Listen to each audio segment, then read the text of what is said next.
Ladies and gentlemen, welcome to today's event of AAEOY Asian American Engineer of the Year Speaker Series number 6.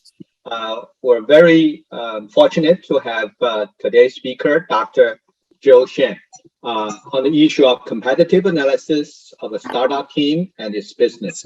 I'm Larry Wan, been with CIE San Francisco chapter for almost 20 years. It's our great honor today to have all the audience joining us. Allow me for a few minutes introducing the background of the AAEOY. Asian American Engineer of the Year is an annual recognition event on the national platform, honoring the most distinguished Asian American professionals for their leadership, their technical achievement, and remarkable public services. It was first started in the year 2002 by CIE USA as part of the US National Engineer Week program. So far, we have over 300 awardees. They're the role models and also an inspiration to the STEM community. The awardees included 9 Nobel laureates and many academic scholars, and also key corporate executives, 3 cabinet members, and 1 astronaut. In the year 2020, we have the pandemic. Therefore, the AAEOY event of that year was delayed until May of last year. During that delay, we set up several new events like the Executive Forum, as well as the speaker series. So far, we had 5 speakers. They're listed here, all very high achievers, loving social service, sharing with us a lot of their personal story, personal experience, as well as like in the very first one, Mr. David Liu, VP of AT&T, also shared a cello piece right before the Christmas that year. We also like taking this opportunity acknowledging the sponsor and partner National ACE organization, National Asian and Pacific Islander Chamber of Commerce and Entrepreneurship. As a partner of AAEOY, they provide the technical assistance to Asian American and Pacific Islander small business owners. And it's a collaboration with so-called Grow with Google. They offers a lot of free tools through Google for small business owners. So you can learn a lot more about what ACE does to the small business.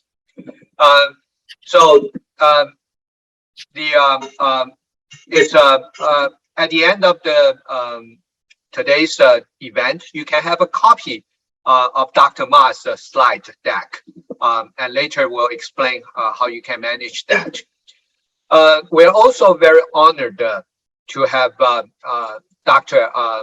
Christy Wen as the moderator today. She's a serial entrepreneur and also an investor in the medical field. She has a doctorate degree in law, worked at Hewlett Packard as the department of the law there. So let's welcome Christy to take over today's event here. Christy, welcome. Yeah, thank you. Thank you, Larry. Well, ladies and gentlemen, it's my great honor to be here again, hosting events like this for CIE. I'm also a board member of CIE, and we've observed a lot of very successful people, including Dr. Joe Shen, who is actually here with us. So great honor to have Joe here. Okay, before we move to our conversation and the slides that you want to look at and listen to, we wanted to talk a little bit about how we are going to do this in procedure. So we have 1.5 hours.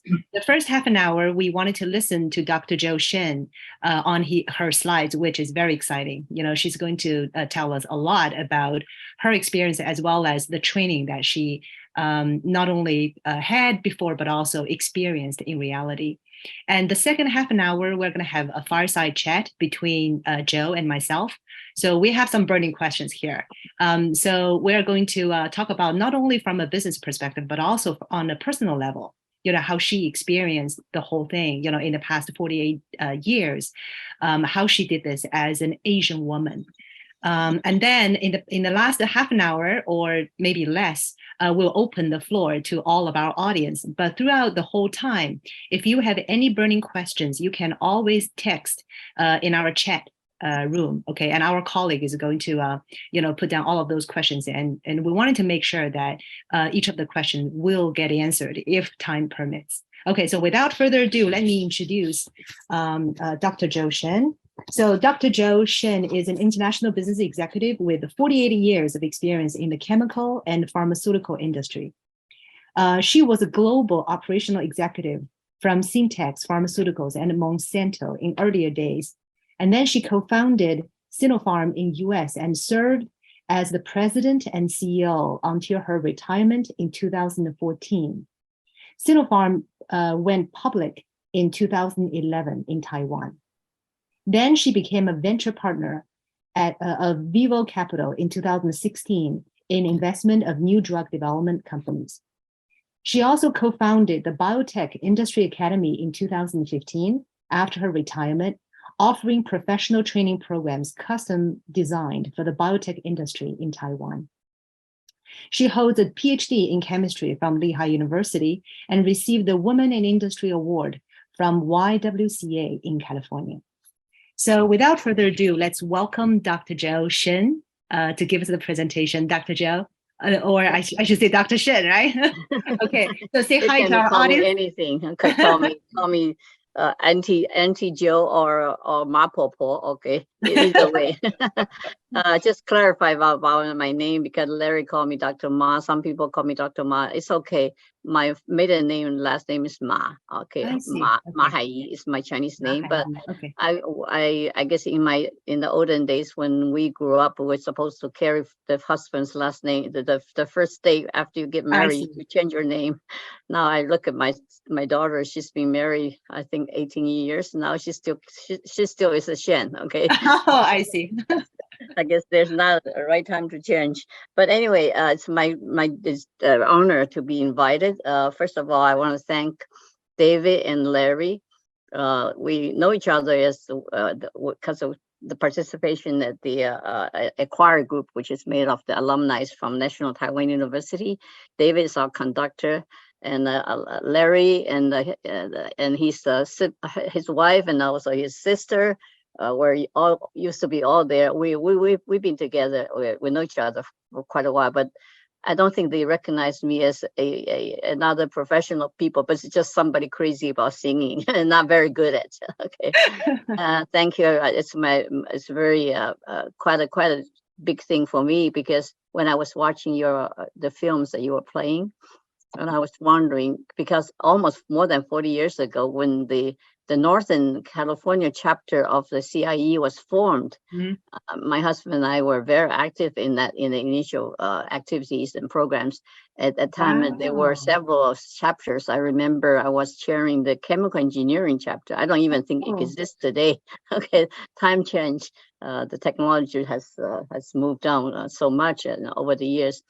And when I chatted with David about what I can help, but I really think I can get more help from you guys instead of helping you, because definitely we have different the paradigms have shifted, the challenges being totally different comparing to the journeys that I have walked through. But in overall, I think when you gain all those experiences really from all the mistakes you made, right? And I certainly have my share of mistakes. And then, so nowadays, I do have a lot of people coming to me, not necessarily because I work for Vivo Capital, which is an investment firm for all, it's a very, very, very good company, famous for making very good, sharp investment for the breaking through technologies of healthcare. But not because of that only, but I think mostly it's because I did go through sort of starting my venture and then went through a very tough time, very long time, and eventually took the company public. Now, this was at a time I was turning 50. I started my company, and nowadays people talk about retiring at 35. Okay, but turning 50, and it's the first time to start this because the company I used to work for is a Syntax, which has been a very, very good company. Everybody want to get into that company, just like today, if you want to get into Google or some other company, very distinguished. But then in the pharmaceutical industry at that time, that was the beginning of the merger acquisition waves, and we were the one got caught by the first wave. Company was acquired by Roche. The entire company was 20-some thousand people were dismissed in about 3 years of time. And we knew about its coming way ahead of time, so we were given enough time to prepare. I was given 3 years of time to prepare what I want to do for my next life. So that's how we started company. And talk about my startup, which was so different from yours. I think it's a pointless. I probably shouldn't waste the time. But the thing is, I understand the feelings of the founders, starting from very exciting to the point of like it's like the end of the world because the capital markets are not responding and things like that. And so it makes me think a lot of times saying, you guys are coming to me when you're now in trouble. I just wish there is a chance I could talk to you before you start. So I'm based on that sensation, that feeling that I had, I kind of structured the talk today. I don't know it will be any help to all of you, but maybe if there's one or two people in the audience, you were just thinking about starting the company, maybe it's helpful to you. For you already started, you want to take a nap, it's okay. But if you want to listen to me and maybe still pick up a few points, and then that I'll be very, very pleased. Okay. So let me, if I may, just show my slides at the time now. Is it okay? Can you share your screen? Okay. I think this is the one. No, I'm sorry, this is the one. Okay.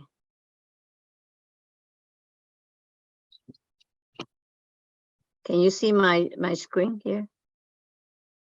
Okay. It says it has started screen sharing. Okay, but okay, here we go. Okay, are you able to see this? Yes. You see somebody standing in the corner of the room after he painted the whole floor in the red with the red paint. Yes. And didn't figure out how to get out, right? So sometimes I had a feeling that's all where we ended up. So the idea is to think about it very seriously. Think about you're taking on something that you may only have one chance in your life. Because if the first one is not successful, it's difficult to come back to the second one. Although there are people that have done better than the second, but then the first one, I wouldn't rule that out. But chances are the times are gone, opportunities are gone, things like that. You have to just have to bear in mind. So it's the first time, it's most important time. So how do you prepare? Now, I have to say that I was very fortunate when I started company. I was 50 years old, as I mentioned. I was the youngest one in the group. I have 3 other partners. The oldest one is like 15 years older than I. So I had a lot of people, a lot of experiences. I mean, I was surrounded by people with experiences right next to me. Okay. And then when I look back, how did we make it? If it wasn't because they had the foresight, they had the experience of taking care of all those things, which I was so ignorant about. And if I started myself and then trying to hire a bunch of people as senior as I was, or maybe younger than I was, I don't think we can end up here today. Okay, but anyway, now I said this seems like a familiar picture to some people when they first started from the far side here on the left, coming with an idea. Okay, when someone came up with an idea, a lot of people would have many ideas, can come up with many ideas in a very short period of time. And what they are never had experience is how to carry that idea all the way from beginning to end. And which is not going to happen just with by himself or with a very, very few people. Usually it takes a big team to make it happen. And so immediately, of course, the person say, all right, I have a dream. I want to do this and that. And I round up a team, a group of friends, and you have Mickey Mouse there, you have mermaids there, and those are good friends. Let's get together. Let's start a company.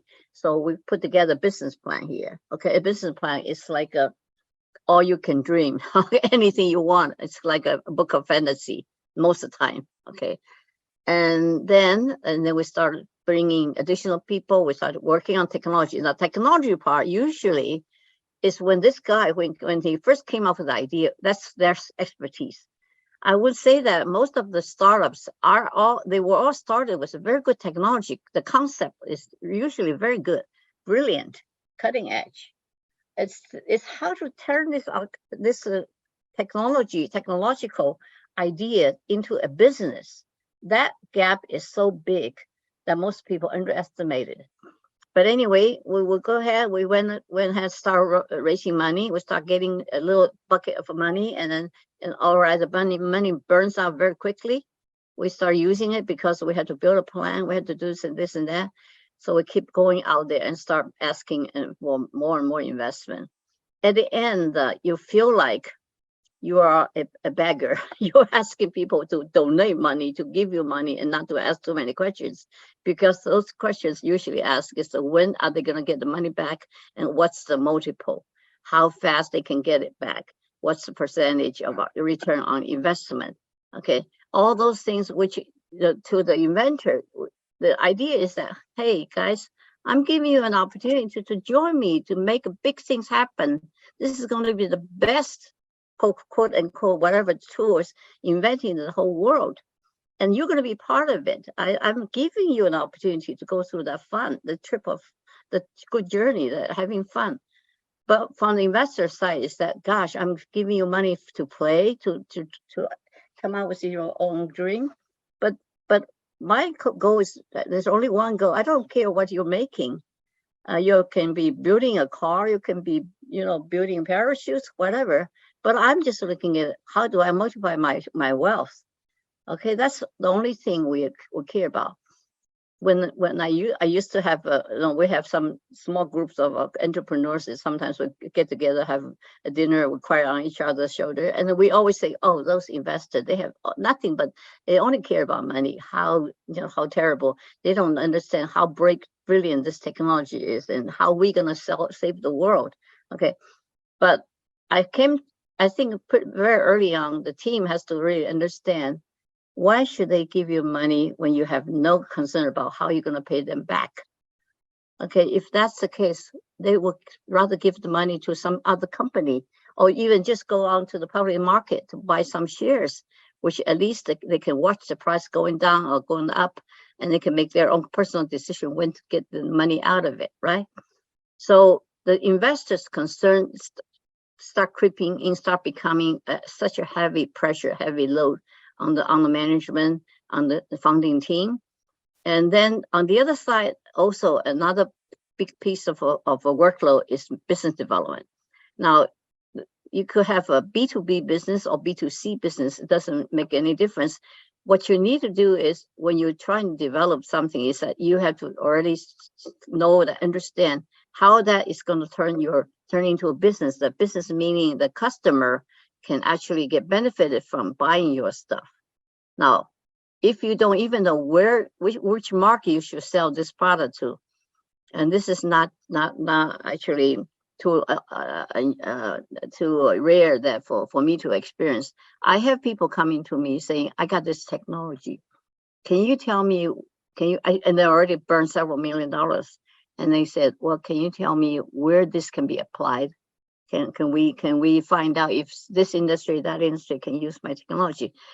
To me, it's the other way around. You should start with the idea that you know that industry well enough to understand what kind of technology they really need from somebody, maybe from me, from us. Okay, so the business development part is equally difficult as the fundraising part.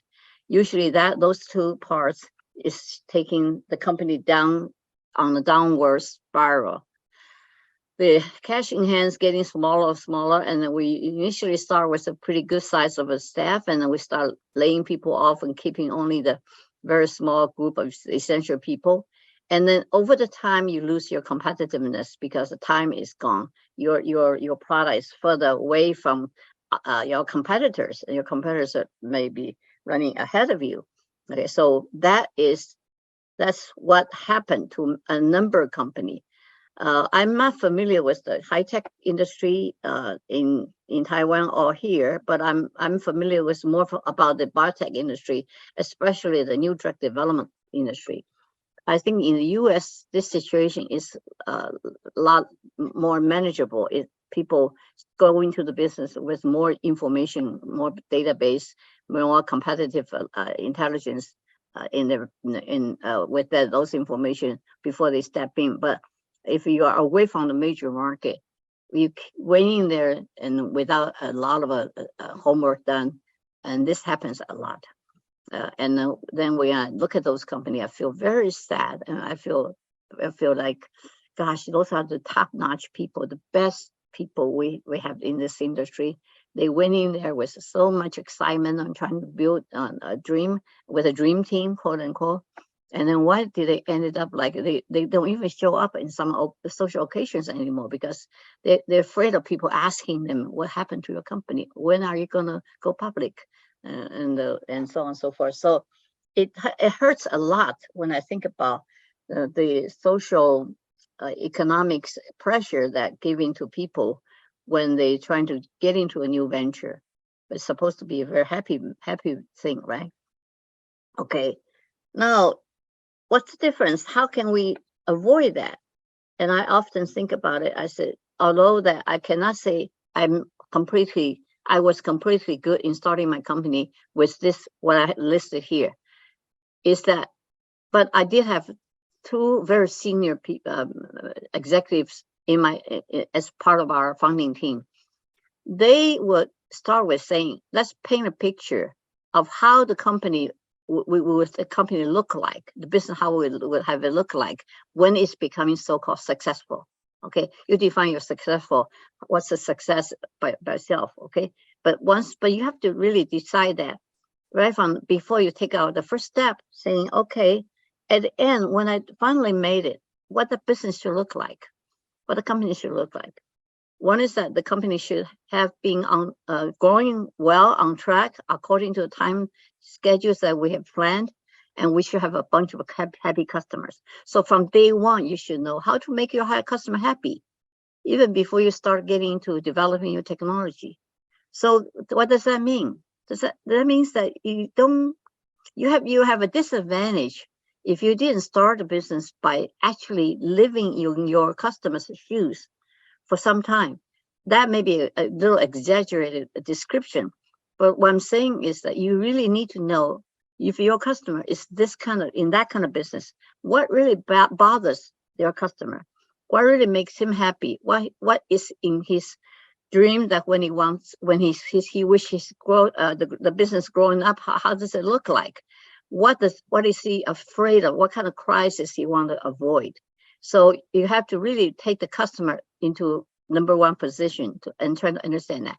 Luckily, when we started the company, when I started with my co-founder, the partners, we actually knew what exactly the customer wants.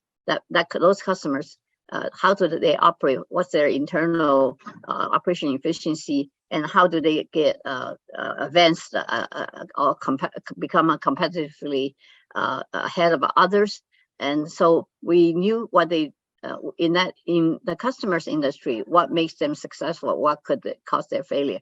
So because of that, I think I saved myself and our teams. We saved ourselves a lot of troubles or nightmares.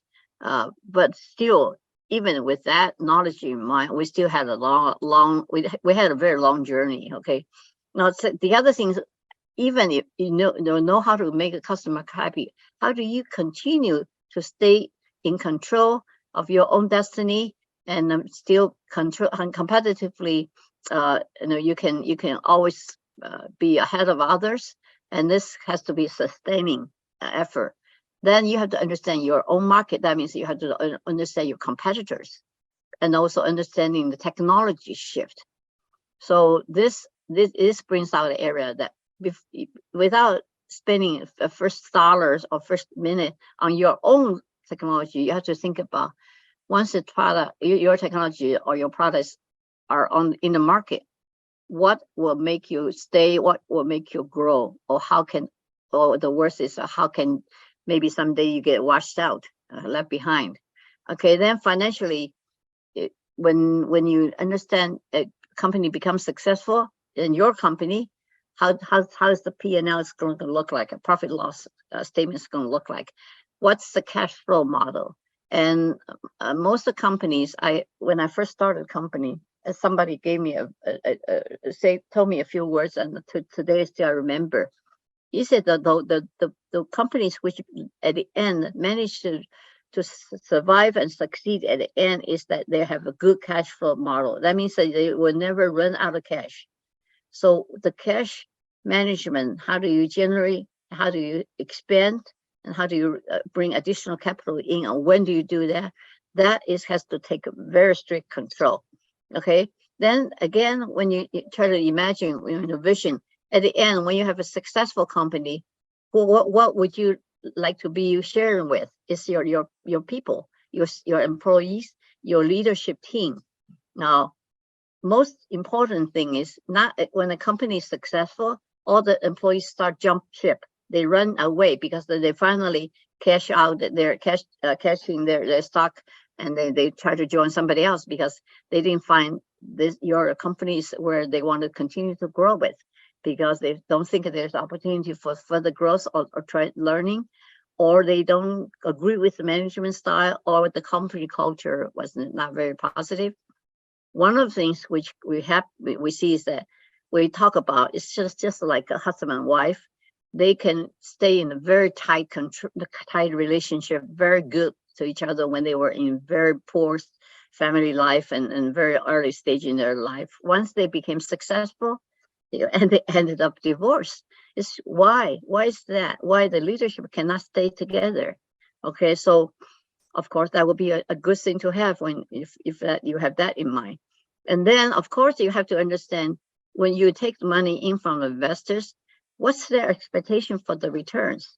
What kind of multiples they will look at, and how your company will be valued by the capital market, and so that you will continuously get investment from bigger investors or other areas of investors, and they be looking at merger acquisition, and you may become a good candidate.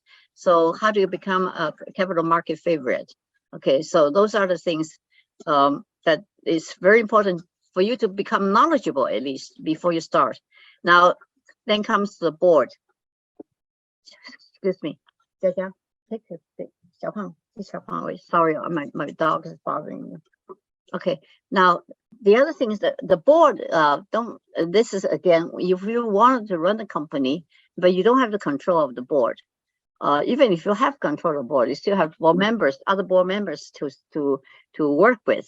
You want the board to be totally supportive, and also the board member has to be able to contribute to your strategic planning and your execution of your operations. And the board relationship sometimes also can make a company fly or flop. Okay. Nowadays, a good company is not just making money. It's just not having very brilliant technologies. It's just not having happy customers or happy employees. You have to satisfy the ESG. It's called environmental, social, and governance. This is there for every Wall Street analysts. They rate each company. There is a ESG risk factor. That means if the company, your business is not paying any attention to the environmental damages or contaminations, or your companies are not treating the social events, social equality and things seriously, or your company doesn't have a good corporate governance, they're having a lot of management issue for the company financials and things like that. So those become a very important thing. So from day one, the company has to be built with that in mind, is that you can't afford to have a lot of bad practices done early in the stage, and later on when you are ready for IPO, you have to come back and try to erase that. You can never erase it. Okay, so I spent probably too much time on the first slide, because I would say that if you don't have this vision in your mind, then sit down with your partners, with your co-founders. You don't have to go through every one of this. Is a totally exhaustive list of issues, but just cover some of the important ones, and leave the list in front of you. And as time goes on, trying to fill in the gap, take on some of the issues that you didn't address before, but still always have to start, so-called have the end in mind. Okay. Now, if you have the end in mind, then you come back and say, all right, I have a business plan now.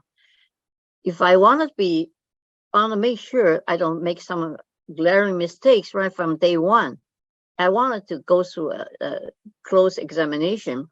And here I'm just offering some suggestions for the checkpoints for your business plan. Okay, one is that always have to see the word competitiveness repeated over and over and over. Everything you have to do, you have to think, why me? Why company? Why employees want to come to work for me? Why customer wants to buy from me? Why investor wants to put in their money in me? Well, this is the entire thing is competitiveness. Now, I mentioned before, you have to understand customers' needs. You have to understand how they compete, how they survive. And so in your business plan, that part should come out. Okay. And then the second thing is the investor's concern. Investor wants to know how you can move the thing from one stage to another stage. It may not be so-called market. It could be to a more mature stage of the development cycle, because whenever you move up a notch, your valuation increase. Okay, so the investor may have if you're a public company, the stock price will reflect that. The investor will have a chance to get out. So time to market, of course, it means the faster, the better, right? Nobody's want to tell the investors it may take forever to go to market. You want to tell them, okay, this is the most optimized time schedule, and then show them clearly how they can get out. Now, again, the technology you think is very brilliant, very smart. But have you done the market survey? Have you really gone around and then find out what other technologies are available already on the market, or somebody is in development of some other technologies which will take over this market? So things like that. So you have to really show in your business plan that is not being overlooked. A lot of people take market penetration assumptions lightly, saying, okay, the current market is X billion dollars. Okay, we're going to grow maybe the first year 5%, the next year 10%, and the following year 15%, and maybe we'll settle at 30% penetration. And here's total sales, and here's the total cost of goods, and here's the profit. Here's the value of a net bottom line earnings, and then we use a typical EPS ratio to project. Okay, this is the market cap. Okay, that has happened too many times, and the investors, the smart ones, will see through that right away. They will ask very politely the first question, say, how did you get the first 5% assumption come about? And then if you cannot tell them realistically or in a very rational way, why did you have the 5%? Now that usually theoretically cannot be just arbitrarily drawn a number. You usually should do some market research. Market research may involve interviewing your customers, and trying to. There are so many consulting companies conducting those surveys for you, and then you if you have spend the money and have the survey that conducted, and from there it shows that with this additional advantage, the customers shows this incremental desire of you buying your product, and at this price or something. You can design the survey any way you want to, but those data are awfully powerful. Once you have the data like that, I think you can make the assumptions that you make, that you certainly have a lot of people who will buy in that. Now, another thing is, when we usually start a company, we talk about a concept. We seldom start thinking into how are we going to compete. Are we going to compete based on the innovation, or are we going to compete based on the operation excellence? Okay, those are, by the way, very old theories. I'm sure if you have Googled that, you know what I'm talking about. Now, most of the people, I would say, most of the people in the most of the industry, people are competing through operational efficiency. Okay, because there are not that many things so you can invent or create that only you can do, the other cannot do it. Okay, most of somebody came up with a little bit better idea than something, then you can say that I can do that much faster, better, or have a little bit more features of that, different kind of benefits for the customer. So, but it still is basically operational efficiency. So operational efficiency is you talk about time and the money. But one thing I want to emphasize is that you also need to have an idea, how do you put the quality in place first? Quality cannot be discounted. It has to be treated as the first priority. When you don't have the quality well defined, and then you went ahead trying to optimize the time and costs, you may get into disaster. Here, I also use the word total costs, because cost is not just the material costs you buy the supplier from the supplier, or the cost that you pay for your employees, the workers. The cost is total cost, that how you manage your total money. And if you think of buying your raw material in a very large quantity, you get much less unit price, but you may end up with a huge inventory. Have you taken that inventory carrying cost into your total cost consideration? That again, I would say, going back to think about it, as a scientist or as an engineer, those are things you say, okay, I just leave it for a CFO to take care, or this is not my concern. But I think more and more I think we realize a good company is from the top team, from the CEO and his direct report. Those are usually VPs or directors. They all have to carry that in mind, and they have to work in sync. Otherwise, you get into a lot of problems about what's more important for the company. Okay. The other checkpoints, by the way, on the competitive side, I will have one more slide later on to further highlight this. And then looking at the other part of the checkpoints within a business plan that I think will be important to show, as I mentioned earlier, about financial modeling. Okay. Now, we get a lot of business plan, especially the medical device type of business plan, and especially for the software. Their technologies are software. We always ask, how are you going to get your money? How are you going to make the money? How do you collect revenues? Okay, is that a one-time deal, or is that a continuation, or is that a subscription type of income? There's so many different kinds of revenue models. I think this is not only for the financial chief CFO to worry about. It's really the entire business, the entire team, especially the founder, co-founders, really have to think about it. And all the things, when are you going to achieve what, and what are considered as milestones? And the milestones are translate into valuation increase. And how would you plan on funding the additional requirements? So the fundraising plan and all those time charts should be synchronized. Now, the other thing is, of course, other than money, is people. People is important, the most important. Without people, we don't get anything done. So the credible funding team. The credibility means that people look at the credentials. You have the people they'll have the funding team on board. They want to see the people, they all really have operating experiences, that have worked in the operational oriented companies. They also have some management training. And if you miss certain skills among your founding teams, then you show how you're going to fill that gap. Most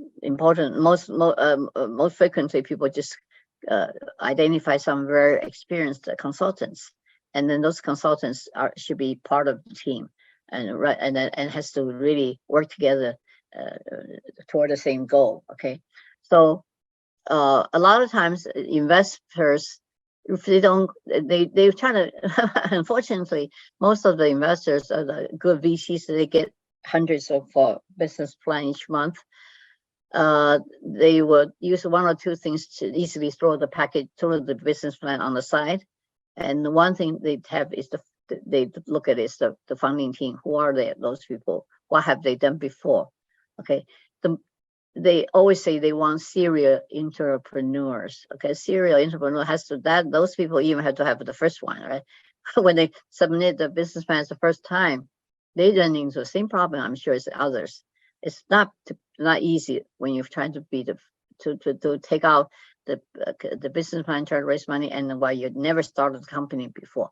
But if you have joined a startup before, that could be highly emphasized. You know what startups like. Okay, you don't have to be the founder, but you had joined a startup within the first 50, as a startup team. Okay, now the last is not the least is people. If your business plan had already the first round of maybe the angel money already in there, you're going out and let's raise additional money. They want to know who are the previous investors.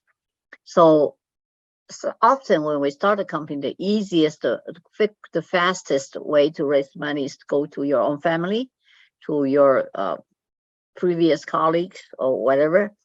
Yeah, the monies are very important, but soon after that, you have to identify a very important investor, credible investors. The credible investors in the market, for example, in US, everybody probably can name 3 or 4 very easily, just right in your neighborhood. But if you are foreign, you're in different countries, and you identify you listed some very credible investors in your country, that's fine. What the difference is, sometimes you happen to have a relative working for another industry, and he used that company's corporate venture and invest in your company. You invest a pretty good size of money. You're very appreciative of what they're doing, but their money doesn't carry any weight. Okay, if you have only them as your major investors, then you better start thinking about going out and trying to impress some other investor. What other investors do, the newer investors looking for is the previous investors, their validation of your business model and how they value your business model. Okay, so one thing is helpful that I have seen before is you try to line up with some potential partners, i.e. the people you can license your product to, or you can sell your product to, or you can co-develop a product with, and you have some agreements with them first. And that agreement could be a term sheet, could be just a conceptual agreement. But if you can reach that and then present that as part of the business plan, and the investor I would say most of the investors will look at that seriously and say, if you could convince this company XYZ to become your partner, and although the agreement or whatever the initial agreement must have a lot of fine prints there saying that, assuming this venture has reached its objectives and the products are doing this and that, then the partner will say they will be in agreement to license this or consider licensing or something. In the business plan that we put together for the company, it's called Sinopharm, that we actually went out to 16 customers. Each customer sent us one piece of paper, one page saying, if Sinopharm became successful, we will definitely want to purchase this product XYZ from Sinopharm. Okay, now for them to write that piece of paper, they wouldn't do it lightly, right? They must have some confidence that we can do it.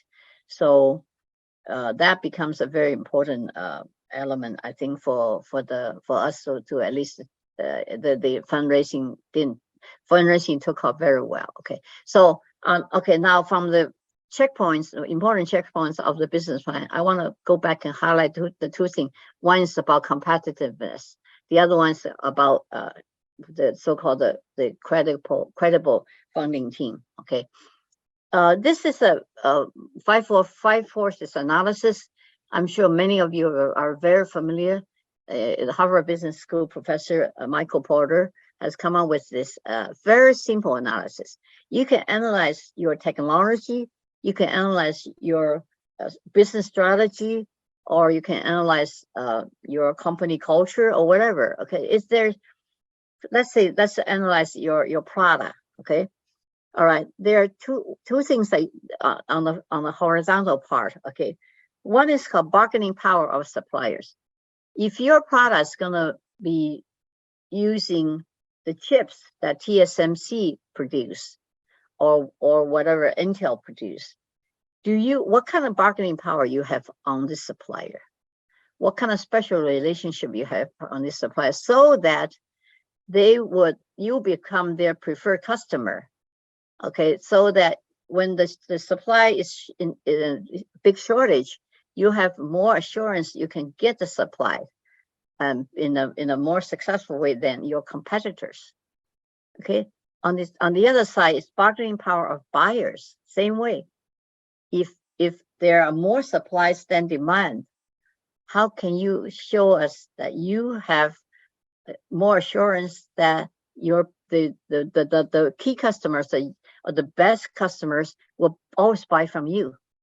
Okay, those takes prior negotiations, some prior discussions. It could be because you already have some collaborative development work done with them. That give them that would at least give you a upper hand when you have to go out and compete against other competitors in controlling your supplies or controlling your customers. So that's what on the horizontal, those two blocks. The vertical ones are the three parts. The first, let's look at the one in the middle, the rivalry among existing competitors. So homework must be done. Who are already on the market? Now, when your product entering the market, you have a competitive advantage over all existing players. You have to show, you are able to continuously win over those competitors. Okay, so it could be your product quality, or it could be your facilities, the environmental safety, quality, all those compliances are better than others. Or your technical teams are sharper and coming out with innovative improvements and things like that. Okay, those are something you have to compare. That most of people say I list a few competitors on the market, but I really, they either haven't had a chance or really didn't know how to really go one more step, is understanding what the competitors are doing. Okay, then the bottom line is, the top one is, okay, then you also have to understand who are the new entrants that also, just like you, wanted to get into that market. Who are they doing? Now, where do you learn those the most? You learn from your customers. The customers often, they either intentionally let you know or accidentally mention those, but you have to probe. You have to try to probe and understand from your customers what other competitors are doing. Okay. The bottom line is the most important and probably totally difficult one is the paradigms can shift.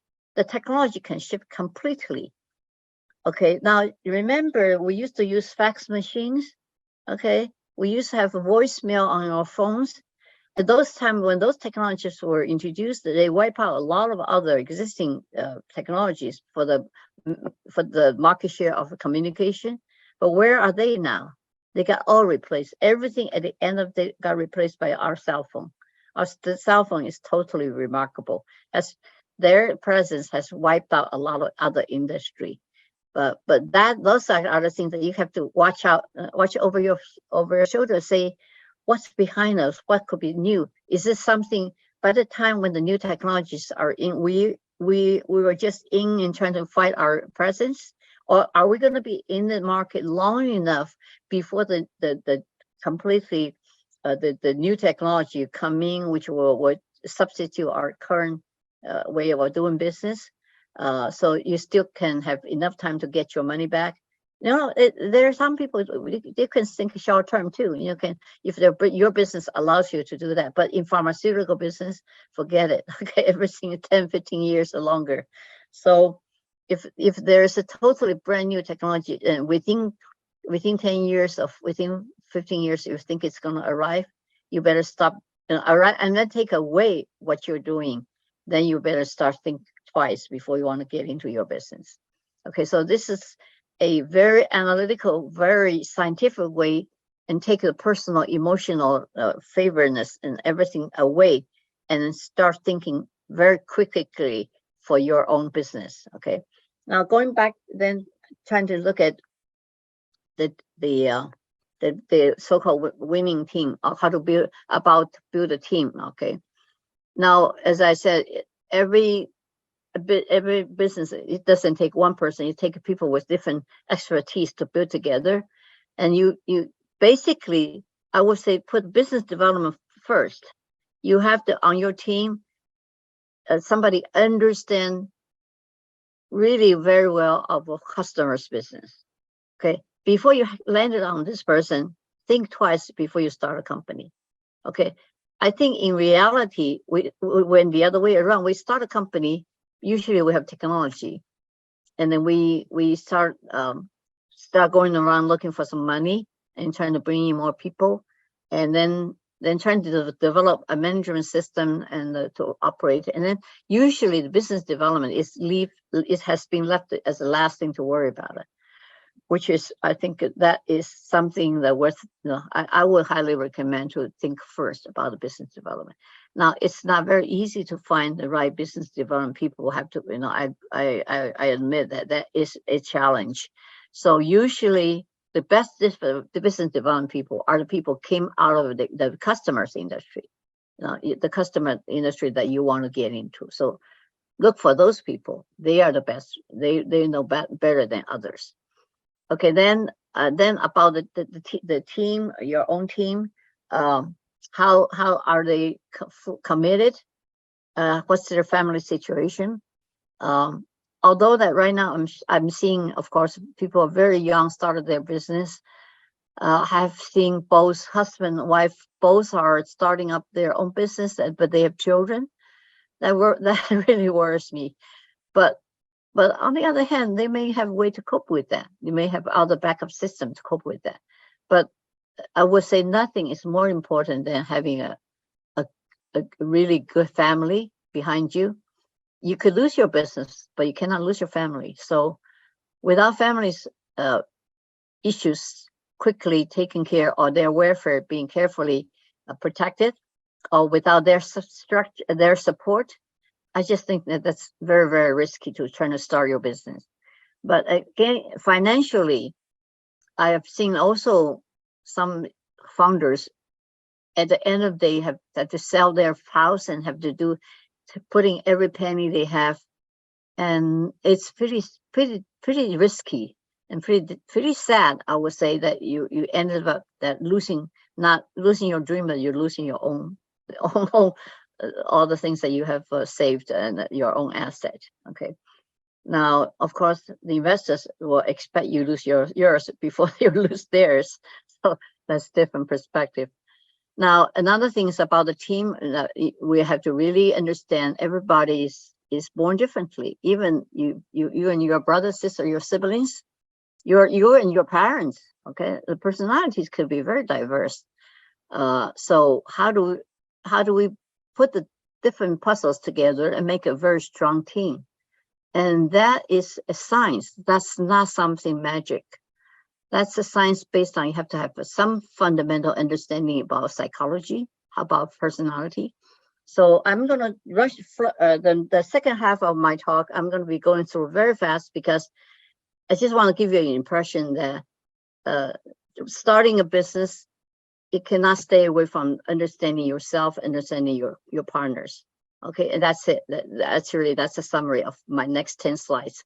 But just for the sake, I think it's also fun to kind of walk through that. And then many of you may be very professional in human resources, in organization development, then forgive me. I'm really not a really professional HR person or psychologist or whatever, but I've been trained enough so many years and so many times in my previous career development that this becomes a tool that I use naturally, automatically. I don't even think about it, but then I think if I hadn't had this, I don't know how I could operate. Okay.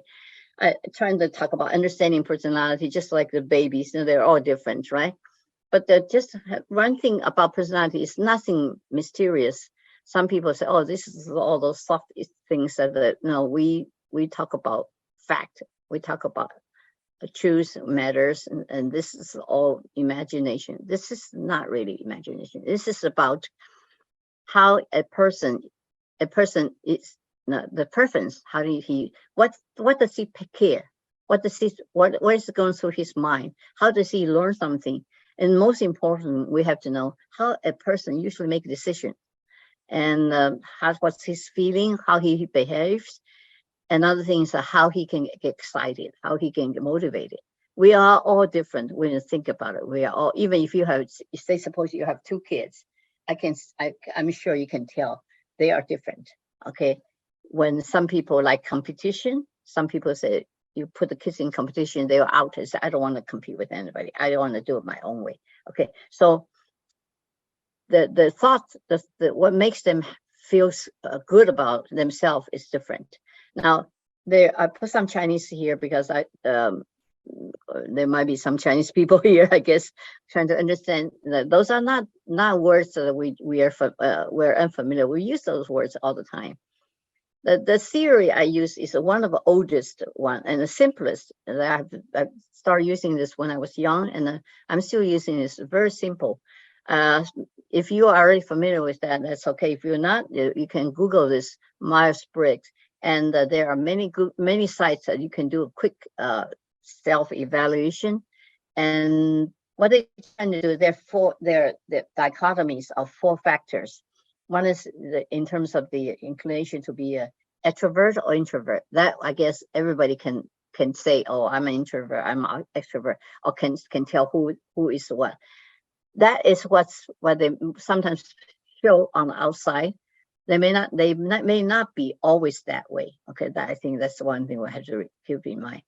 And then some people are sensing type, has to be very number driven, and some people are very good in intuition.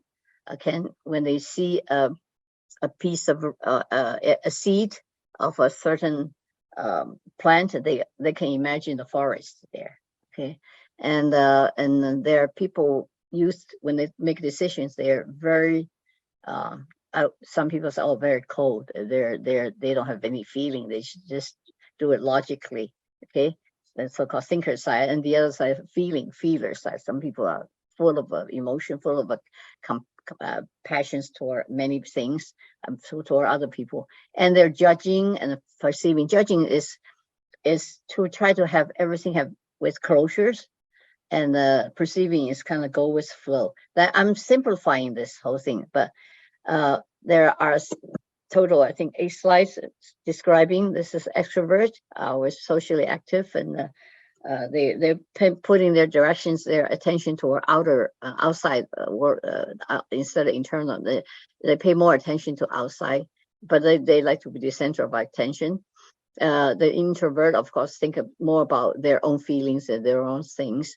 They're usually very quiet, very silent, and very shy. Again, this is not a fair statement. I say most of them are usually, that means that they are now always, okay? Sensing is the receiving information and process the information using their 5 senses. They have to see it, they have to touch it, they have to hear about it, okay? And it has to be factual, has to be detail oriented. And that you can think about what kind of people that are the best of this. The financial people, right? They're very practical, analytical, and a number driven. And intuition, dreamers. They can through a lot of things, see a lot of things through the patterns and impressions, and they get easily they can get inspired. They can see the bigger picture. A thinker makes decisions very logically and based on fact and value truth over tact. They could be very maybe abrupt, but they can identify others' flaws very easily. This is the feelings people based on principle, based on value, and there a lot of feelings are very important in their part of decision making. They like everything in harmony. They don't like conflicts. They care about people. They're very warm toward others. Okay, judging is interacting with the world outside themselves in a very structured manner. Some people think that the decisive and also they're controlled. They're well behaved themselves. Okay, now perceiving is really keep all options open, and we don't want to make decisions too early. Okay, we're very spontaneous and we are also carefree. Okay, so all of those factors, the introversion, extroversion, and sensing, the IESN on the left, and on the right we have FTJP. So 8 letters make combinations or have 16 distinctively different personality types. This is called MB Myers-Briggs Type Indicator, MBTI. Okay, it's very famous, very easy to analyze, but again, nobody can say I'm always in one block, I'm always in this block, I'm not here. No, people sometimes kind of move back and forth depending on issue and situation.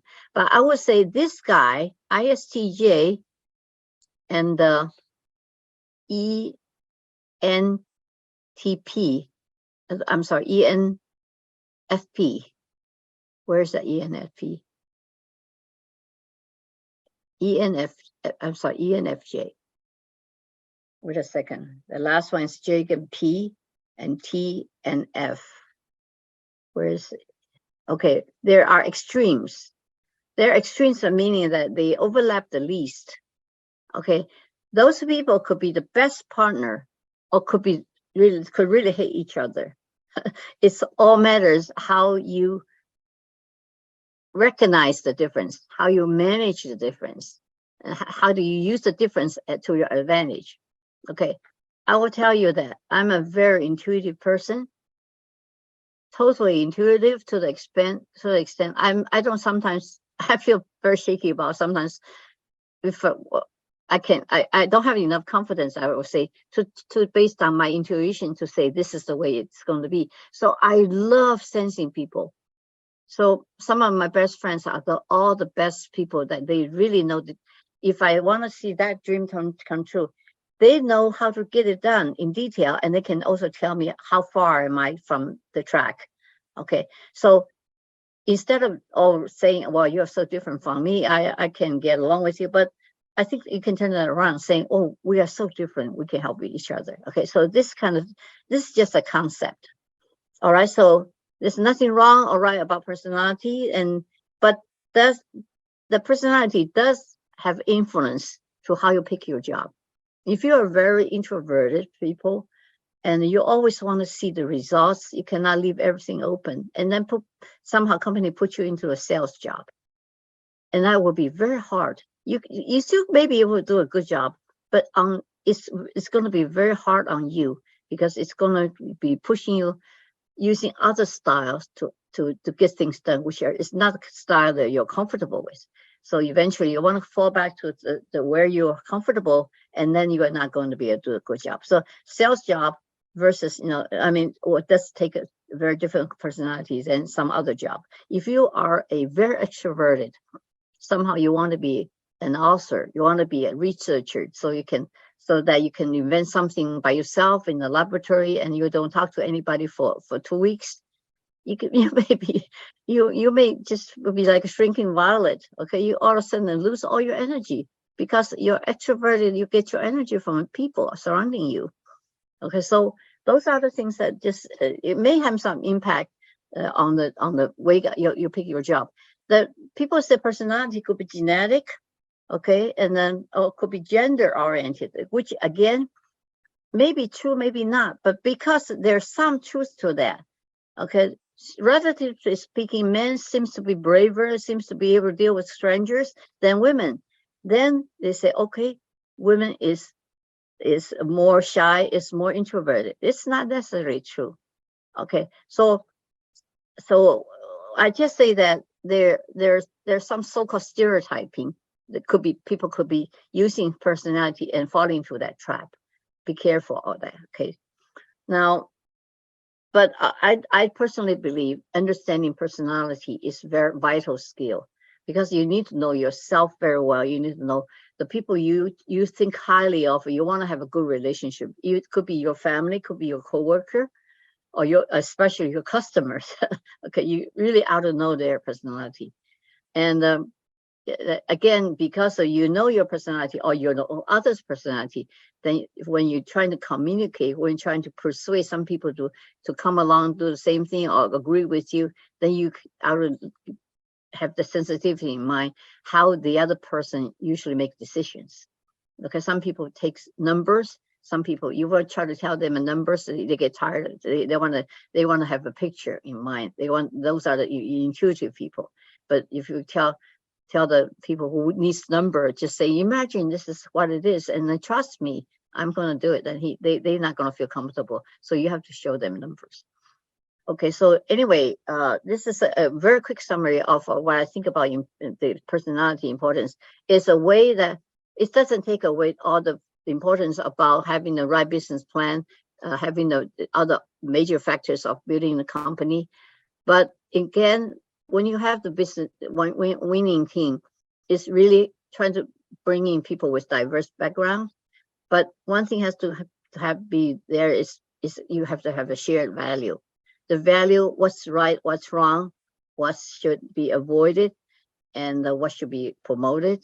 The value has to be consistent. Otherwise, it will be, I think the company cannot be successful. Certain critical expertise must be there, and assign them to do the job, which is not going to give them total challenge because their personality is not totally suitable for that job, and trying to complement the personality differences. Again, the last here is saying we don't think, I have seen enough evidence, the founders usually are the best scientists, or could be the best technologists, engineering, or whatever, or manufacturing people, but there may not be the CEO. The CEO has to have another capability, which is the leadership. The leadership to bring up the team, bring the team together, to work together on the strategic issues, to get the people to cooperate and collaborate, and to be able to enlighten your team.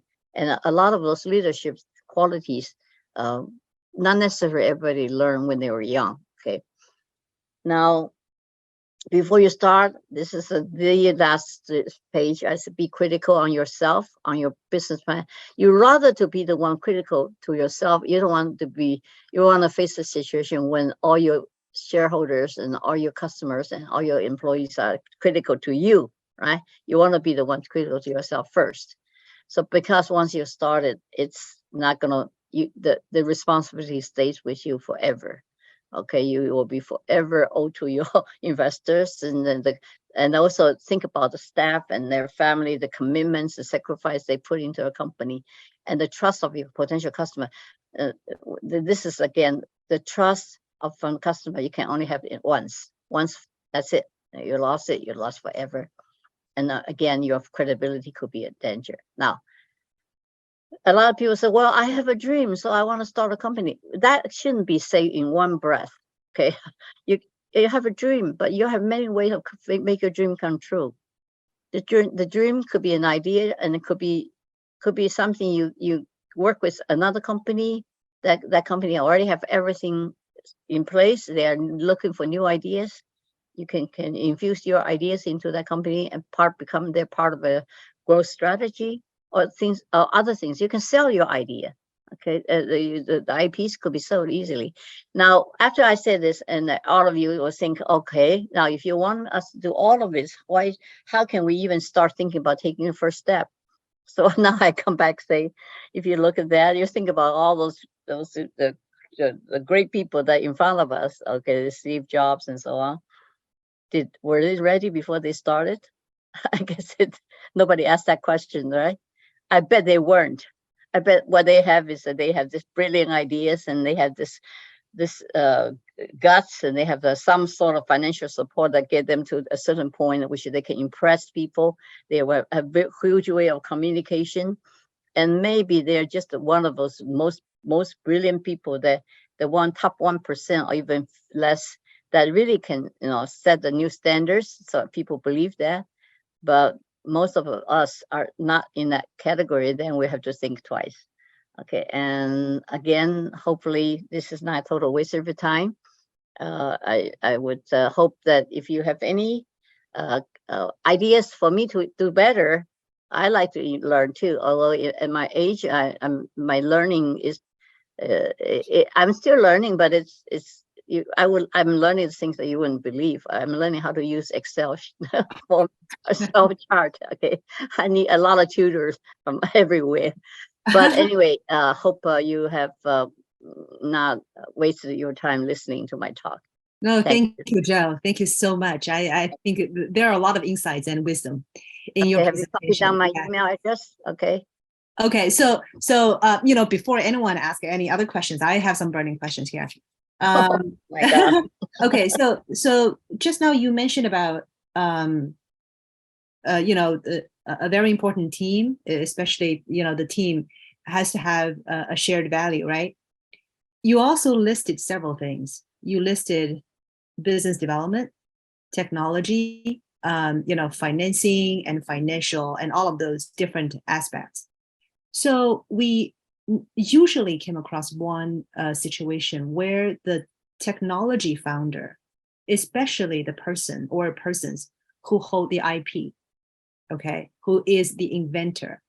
And sometimes they think without their technology, there is no company, right? So yeah, they would put themselves as very high priority, which is actually true because it's integral to a very successful company.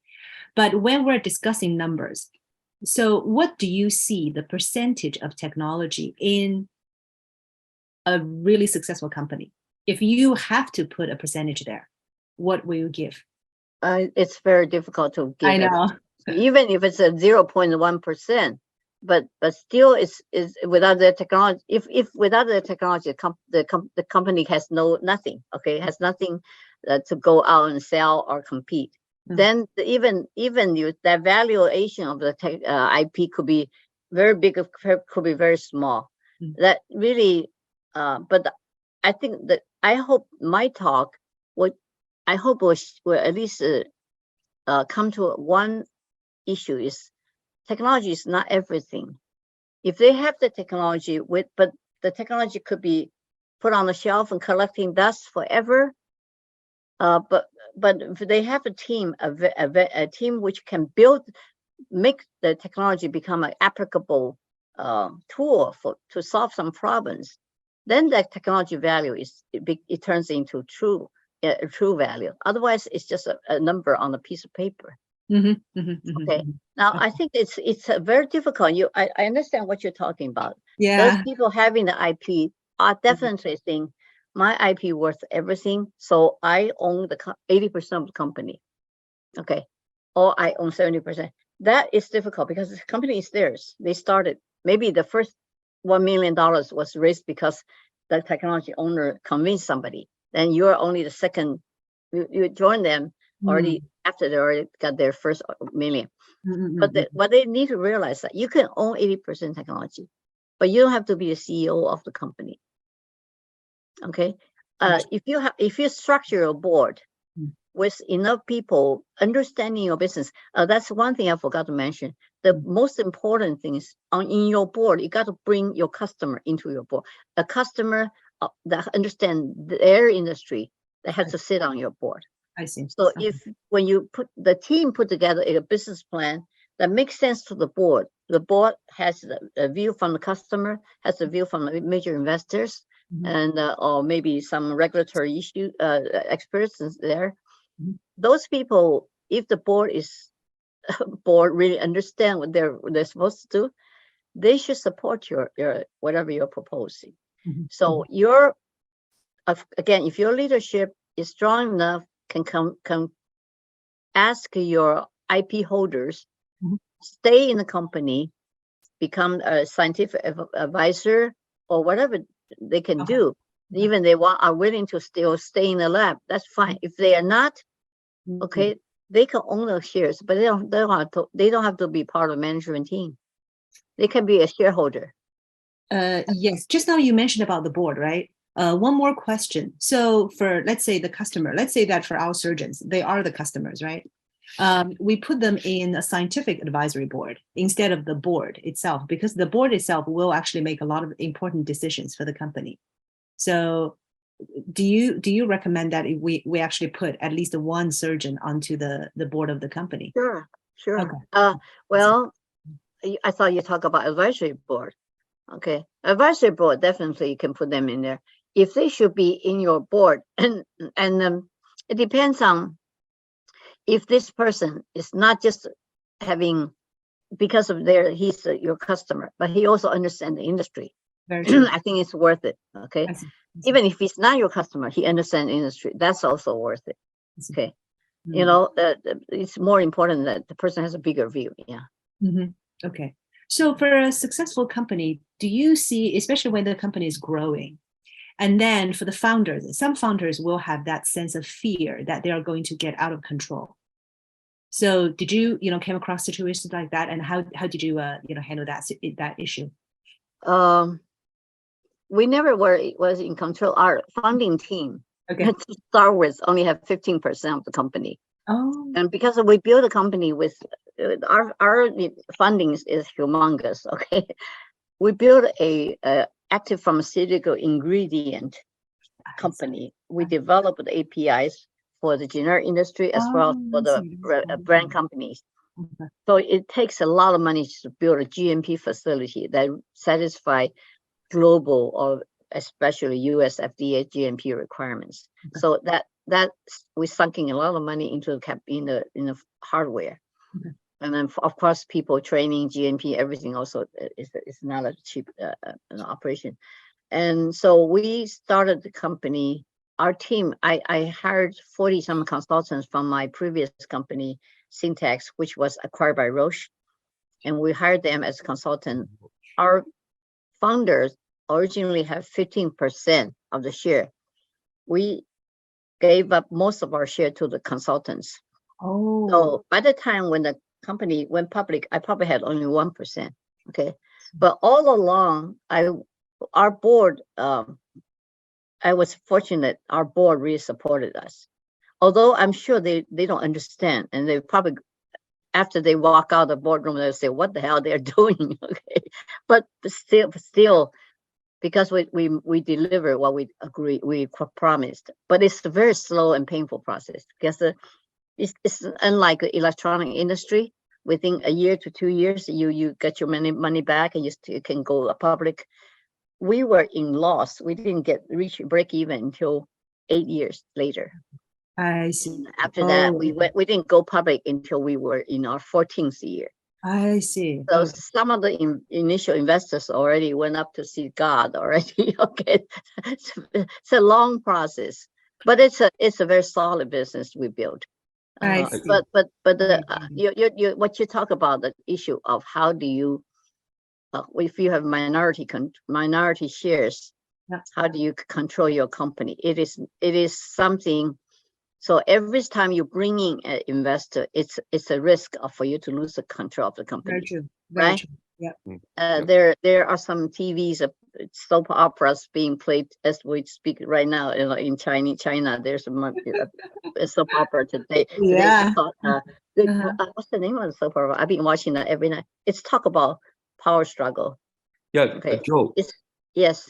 I have a question. I'm sorry, because first of all, thank you for your speech today. My question is, when is a better timing to do fundraising for a startup?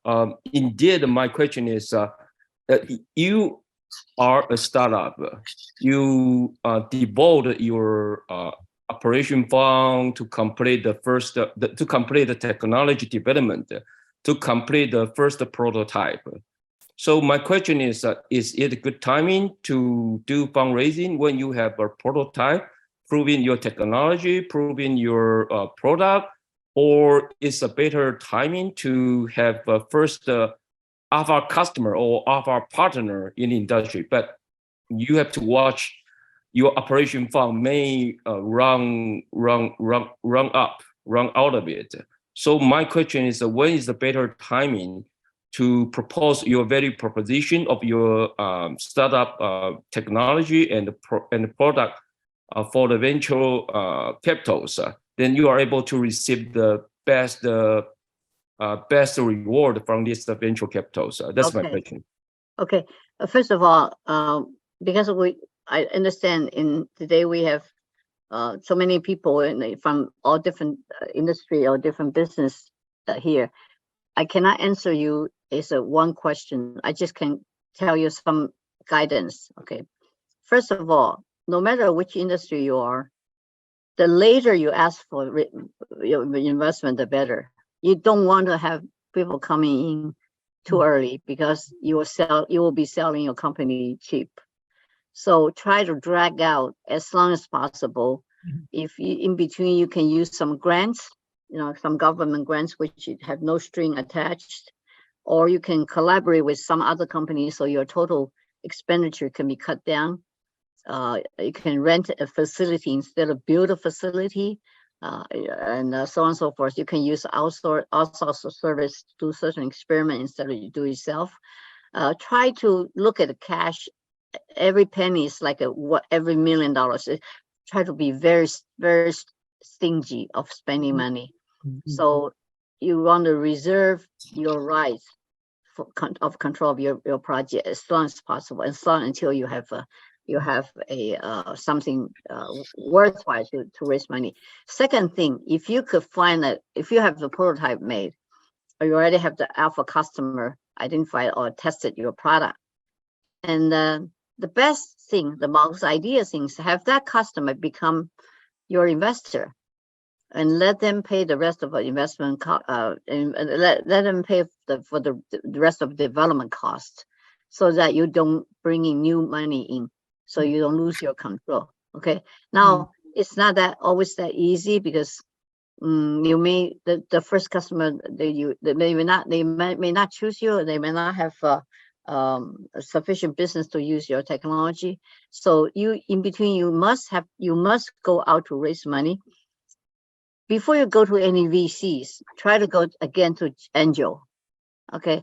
The reason is VC has a very high expectation of their returns. They wanted to be in and out in 3 years and having a multiple of 3. That's the minimum. Think about it. If today they come in, buy 10% of your company at a certain amount of dollars, they want to be able to go out in 3 years and have a multiple of 3 times. If you don't think in 3 years you can build your company's value up to that level, or you don't think you could get onto IPO market, and then there's no guarantee, right? So try not to take any VC's money until it's very late. I think initially when you are starting early, a lot of VC are very enthusiastic. They want to support you. They're all good friends. Okay, they all have good intention. They all have their job, because their job is to spend their money timely. If they have the money in their pocket, they don't spend it timely. No, as a fund, I also learned this just in recent years. I never realize this. After fundraising, before fundraising, they already identified projects. After fundraising, the fund is in the money got wired into their bank. Within the first year, they have to almost make decision on all projects they're going to invest in. They will invest certain amount, and the remainder, the residual, will be the ones that they will use that as a follow-up investment, and they will be looking at 3 years later, they want to be out. Okay, so it's not that they don't like you, they don't love you, they don't want to go with you for long, but they have to. That's their practices they have to follow. Okay, and they have their own LPs too. That means their limited partner. They have to satisfy, have to meet their goals, because they have to think about, if they don't do a good job on this round of the money, the next round they're trying to set up, they're not going to be able to find LPs easily. So everything is competition. Okay. Yeah. Thank you, Joe. We have another question here, from the audience, following what we had just now when you were talking about the control of the company, right? So Michael In, he was asking, how does a founder retain control of the company as it grows? This is what I'm saying. Try not to bring in more money. No more money, Okay. but the thing is, the company needs money. Let's say that we have to, take the outside money, and then look at the monies are different. They're money. They're this kind of money, that kind of money. Trying to bring money in from, okay. Let's think this way. You go to the last. I would rank VCs the last. Okay. You go to your family and friends first. Okay. The second one, you go to some companies. They're not in investment.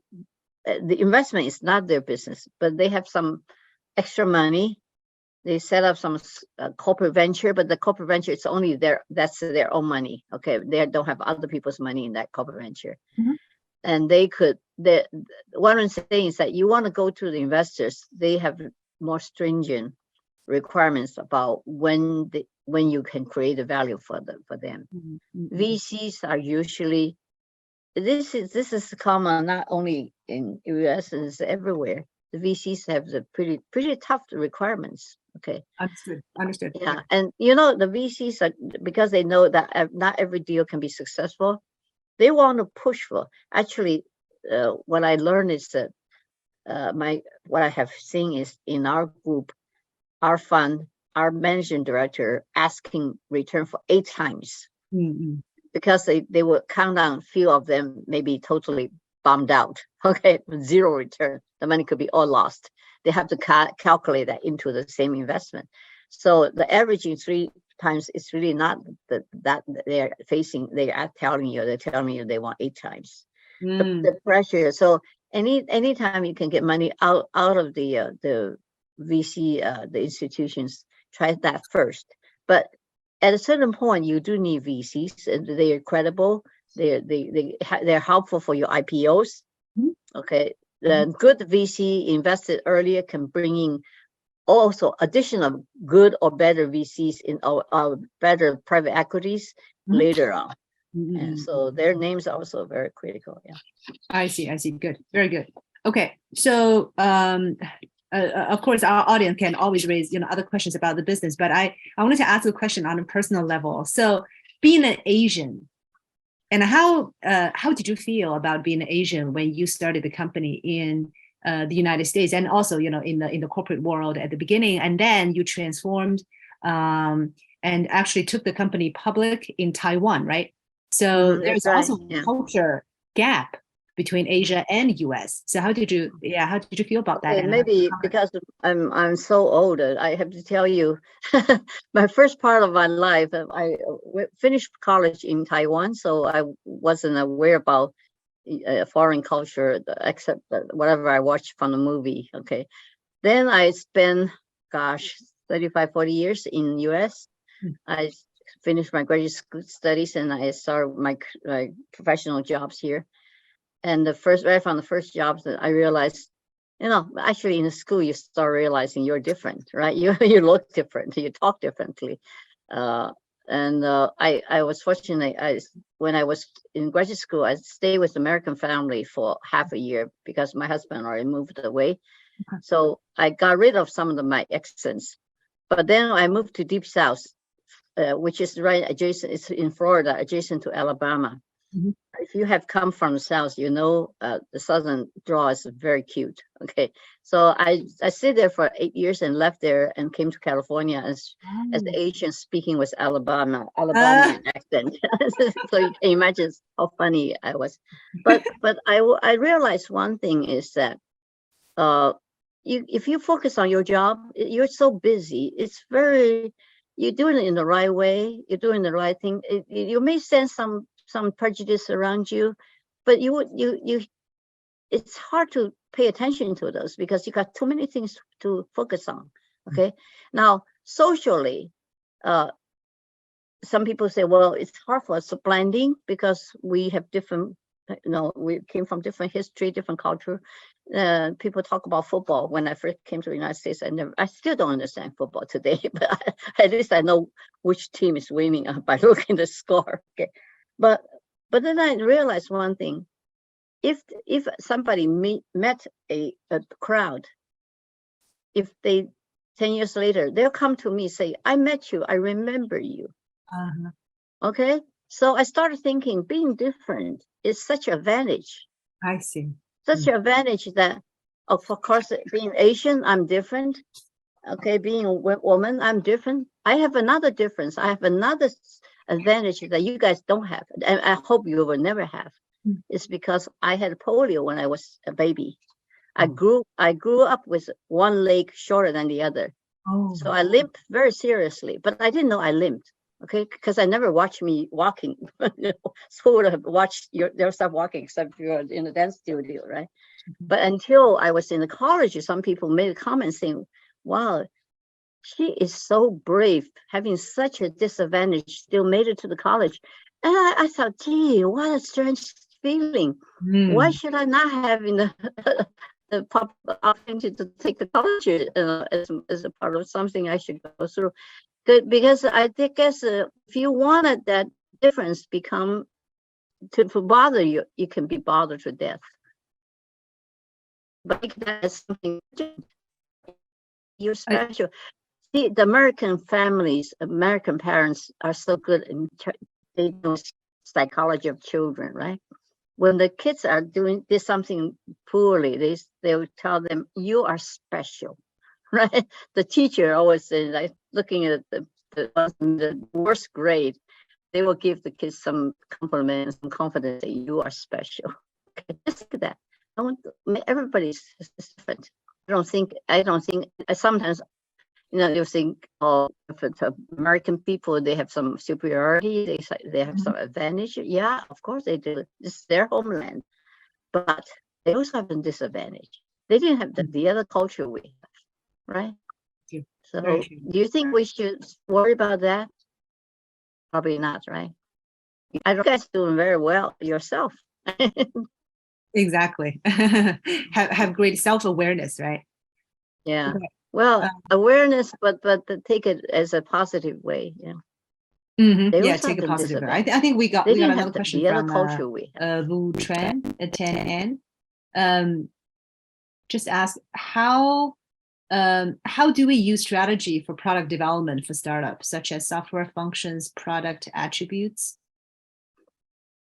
Well, thank you. And it is great. I am Tuấn Anh from Vietnam, and it's quite far, but it is a wonderful and insightful presentation. I also the expert to train the staff for the student, very early stage, and they have the problem that they have to build the product under very limited budget, very less amount of the money, and so that we have to think and we have to build product strategically is very, very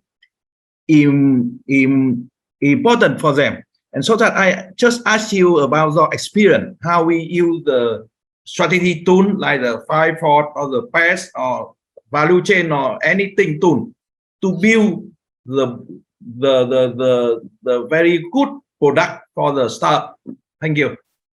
Well, this is because I totally don't understand your business, but I'm supposing you're asking, with the limited resources, how do you build your product that can move you further, move you faster into your growth? Is that right? I would say the important thing is you work with your key customers. You have to identify who is the most important customer, and then you have to impress that customer that's saying you have something that they need, and you have to invite the customer to work with you. That's one end. On the other end, you have to invite some supplier, because you must use some key components. You have to invite your key components. You have to convince the two sides, both of them, saying, if we work together, we're gonna come out with something others don't have, and better than others. So this way, the supplier may sell you their components at its discounted price, or even charge you just out-of-pocket cost, and the customers will offer you opportunity to test the product without any charge. So anything you can depend on the relationship you have in the supply chain, that will automatically cut the expense down. Okay, this concept, this model, I've shared with many people in different industry. It seems to work. But you have to really bring them as your team, your supplier, your customer as a team, and they have to buy into your what you talk about. Okay. Okay, cool. Well, I hope. Okay, thank you. It's great. Okay, thank you. Thank you. Okay, so the next question, actually I got it from here, is Joe, tell us, because you are so successful, you know, I see that you're very successful with. Oh no. So tell us some stories behind the scene, like what have you ever failed? What was the biggest failure that you see that happened in your life? Or there is no failure? Okay. I tell you what, at my age, what defines success is I'm still alive. Okay. Many of my classmates already passed away.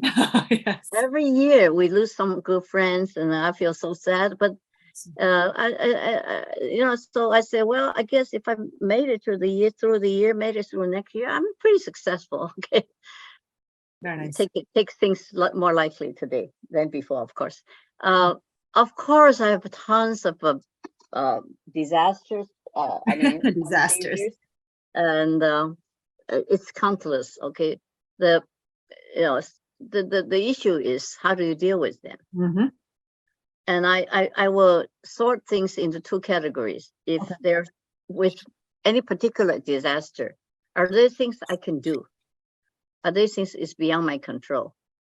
Okay, when I did everything I can do and I still cannot be successful, and because there's a whole series of things I cannot control, sure, I would throw that away. I don't let that bother me. When I go to sleep, some people stay awake because they worry about, when my head touched the pillow, I will be in my second stage or third stage of sleep already. It's because I always sort through whatever I can do versus whatever I cannot do. Now, a lot of people say, well, the customer doesn't agree with me. So is that something I can do or cannot do? You can discuss, you can review that yourself. Have you done everything the right way so the customer saw your points?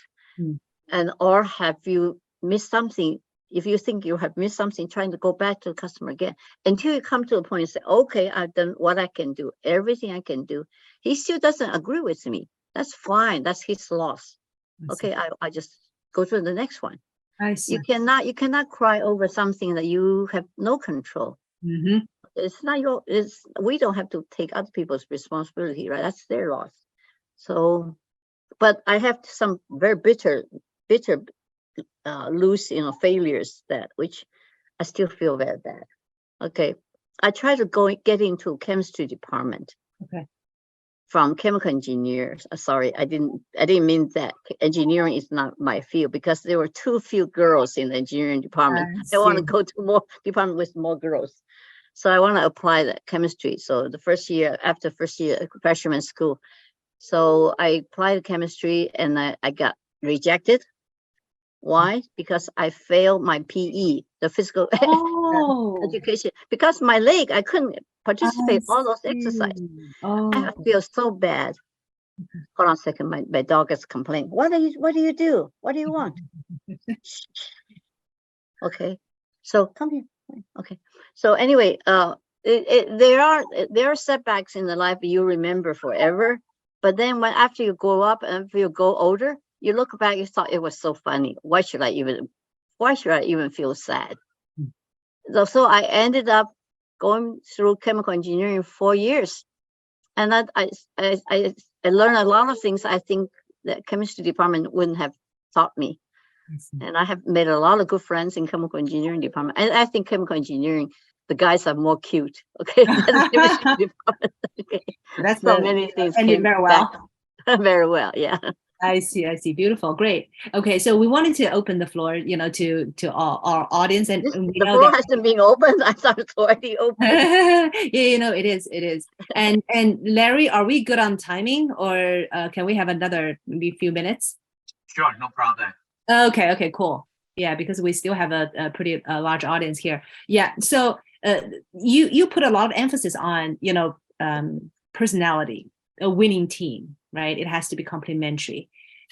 So what is your personality type, and what What kind do of you people think? the minimum that I can think of is definitely you're very positive. Well, And you have very good senses. well, I would say I'm a hopelessly categorized as extrovert. Okay, which is, that's not a very good thing to be a Asian woman and an extrovert, because supposedly women in Asia are supposed to be very introvert, and that's virtual. I'm not kidding. In old days, women supposed to stay in the home and never step out of house. And you should be always doing sewing and all those things that very domestic and very feminine. And I'm a very extroverted person. Just a second, the dog is bothering me. What do you want? Somebody take care of the dog, would you? Nobody's home? Okay, okay, go ahead. He wants to go out. But anyway, I think the extrovert part of me also gave me a lot of advantages, but also disadvantage. Because I sometimes forgot about people don't feel comfortable being around me, because they think, Introvert. The theory about extrovert versus introvert is extrovert people go out and suck everybody's energy away. The introverts are people being sucked out, so they want to stay away from it. I see. But on the other hand, I also realized that although that I'd like to be interacting with people, I don't mind communicating repeatedly, even on the same thing. But also I get tired. Sometimes I do want to be by myself, and so as I said, it's not an absolute personality thing. It's most of the time what you are versus, sometimes you could switch to the other. But I can swear I probably would never be able to switch to the total introvert. I see. Okay. I see. But do you think my mom was very concerned that I was such an extrovert girl growing up. She made me to play piano. She made me to learn drawing and painting. So I could sit tight. I did very poorly. Okay. I didn't have the patience. I couldn't focus. Yeah. Do you think your extrovert personality help you as a CEO and president? That's definitely. Yeah, because I think as a CEO, you have to feel comfortable to be among people. You have to deal with investors. You have to deal with board members. Sure. And you have to deal with government sometimes. Of course. Then deal with customers. I mean, customers that came from any part of the world. I have met with Jewish customers that they refuse to shake hands with me because those Jews are very traditional. They wouldn't touch women. Wow. The business world. This is not. I'm not kidding. It's really, really very, very strict. And of course, you have to deal with your employees and your staff. So not just being able to communicate, but you have to be interested in what's going on in their life. True. To a lot of people, that's really not something they like to do. They feel intruding, and they feel like I don't want to be bothered by your personal thing. You are here to do your work. They're more strict on that. Yeah. You're more humane. Is that because you are a woman? So you are actually more. I don't know. It may be, but I also have been under my previous management in my life. I have 2 or 3 of people are just like me. They're very interested in understanding what's on the employee's mind and what can they help. What can they cultivate a good relationship with employees or with their customers. I would say most of the women are more caring, right? But not always. Not always. There are a lot of men also caring, but some women also not very caring. Right. Of course, right? of course. So yeah, but definitely, if you are more caring, you like people, and then you have that advantage to be a CEO. Understood. Yeah. So okay, so you mentioned about leadership. We didn't really discuss that part, right? And you mentioned that the CEO doesn't have to be the founder, right? It has to be somebody with that personality and with that experience. So tell us, what do you see as leadership, and how do we develop that, even when we're not leaders? Okay. Well, I think the leadership part is that, first of all, we talk about business, right? We're not talking about leading a choir group. Oh yeah, actually, leading a choir group is more difficult than leading a company. Okay, we have our David Fang here. He's our conductor. I think he has his share of concerns about the lead. But leading a business, leading a company, is, first of all, you have to consider the whole team is your resources, not just you. I see. Okay, so you how do you use the resources on your board and get everybody together and looking toward the same direction, and then understanding the challenges on the market, challenges in technology development, challenges in dealing with competitors. So you get different people to do their homework and then bring everybody together. So the important thing is just to put everybody in a kind of on the same wavelength, and make everybody look from your view, looking down in the road in the long term. But well, first of all, you have to make them understand, how can we survive first? Survive, then succeed, right? How do you succeed, and when you succeed, what does that mean? So there's a lot of so-called, we used to call it the terminology called visioning. I don't hear that a lot nowadays. Visioning is the skill set that leadership has to have.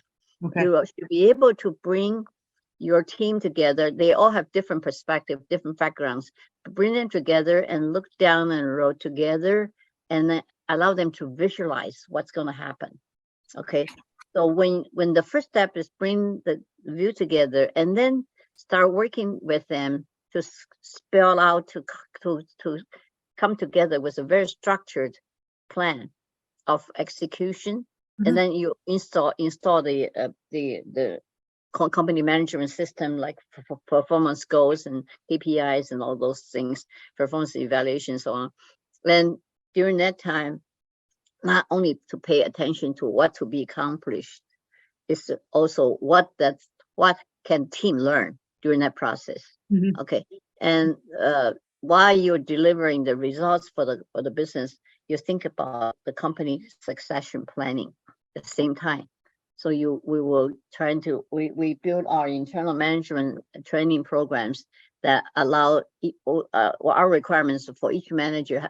Every year they have to identify 3 people that with some training can step into their job. That 3 people must be, one of the 3 must be from other departments. So that means that they had to look at entire company's resource as their resource. It's not just trying to, otherwise you can build a lot of silos. People to try to develop their expertise within the group, but not across the company. So I would say leadership is communication, is organization and planning and execution, and at the end, of course, innovation. You have to lead a team to think through what can be done differently and better. Okay, so lead. I don't know. I have worked under many excellent leaders. I learn a lot from their practices, and it's they are born leaders, but they are also, I think, leadership can be learned. They are structured ways of learning that, but it's just a matter if you are interested. Some people are not interested, so it's not necessarily everybody's cup of tea. Yeah. Okay, wonderful. So I think obviously we're running out of time. So before we complete today's program, do you have any advice to our audience, people who wanted to become entrepreneurs, or people who are actually seeking their ways out in the corporate ladder? So any advice? Okay. Actually, we didn't talk about seeking out ways to to progress in the corporate. Corporate world, different. Corporate, that's a total different subject. Yeah, Okay, that's a total different subject. Sure. However, there's a one commonality. Okay. Is either you want to be an entrepreneur, or you want to move up through the ladders. Is that you have to think, you have to look down from the top. You cannot only try to be only a perfectionist of your own expertise or your area. You have to understand, why are you doing this? You are a part of this whole thing of the company, but ultimately what it's supposed to deliver. So although that everybody's at different levels, so it's hard to say, but suppose you put yourself in your company CEO's shoes, okay, or what does he worry about? So that should transcend down to each area, each level of what kind of performance, what kind of things that you have to deliver in order to make his dream come true. Okay, now that assumes that you have very good CEO. Okay, you have a lousy one. I don't know what to comment on those, but it's the same thing. It's go beyond your own little circle. Gotcha. You have to go across the bigger picture. Much bigger Top picture, and make friends in different departments. If you are a big company, you got to make sure you pick out all the departments. You have to go in 1 year, 2 years. Every department has a good friend in there, and then you have a lunch with them once in a while. Then you learn quickly about what's going on, what needs to be done better, either yourself or your department. Your department. Okay. Okay. Wonderful. Okay. Very good. Do we have any other questions right now? If not, I think, yeah, we are running out of time. And thank you, Joe, for the wonderful presentation. Thank you. And the great conversations that we have.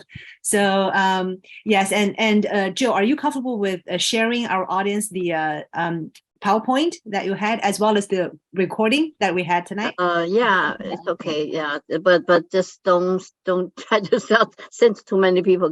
My friend may look at may found it and will laugh to. Oh, yeah. We'll have a big laugh on that thing.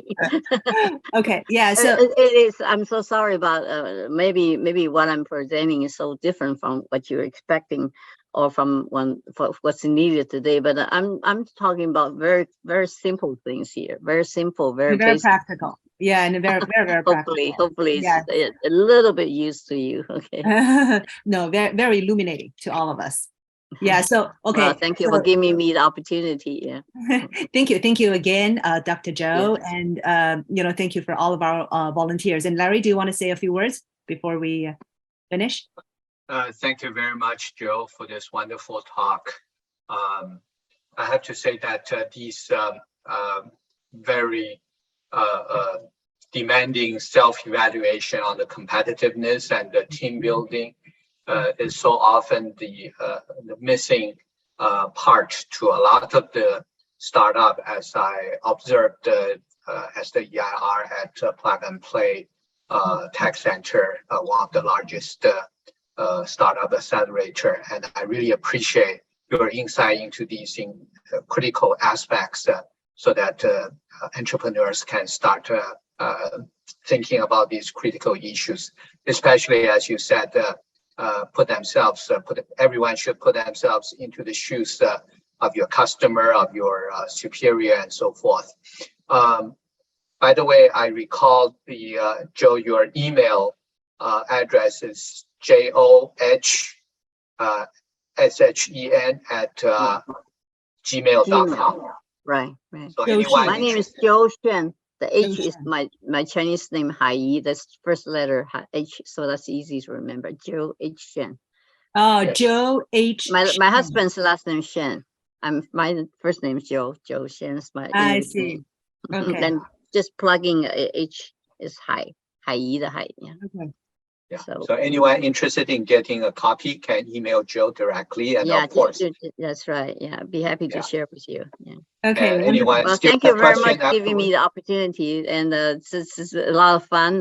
Thank you for Christy's patience. Oh, thank you. We definitely in preparing me for the occasion, and she did give me some heads up about what we would talk about. I was really little concerned. I haven't been interviewed for so long. When I used to run the company, we got you reporters all the time, but now, after so many years, I kind of got nervous about it. So thank you very much for letting me do it. Yeah, I'm sure that you had a Great. good time. All right. Yeah, thank you. Yeah, I have a great time here. Thank you. Wonderful. Yeah, Okay. we had a good time too. Thank you Okay. very much. Okay. And Good ladies and night. gentlemen, yeah, thank you very much. Okay. Everybody have a good night then. Good night. Thank Okay, you. good Thank you, night. Larry. Thank Thank you. you, David. Thank you. Okay, thank you, Christy. Bye-bye. Thank you. Bye bye.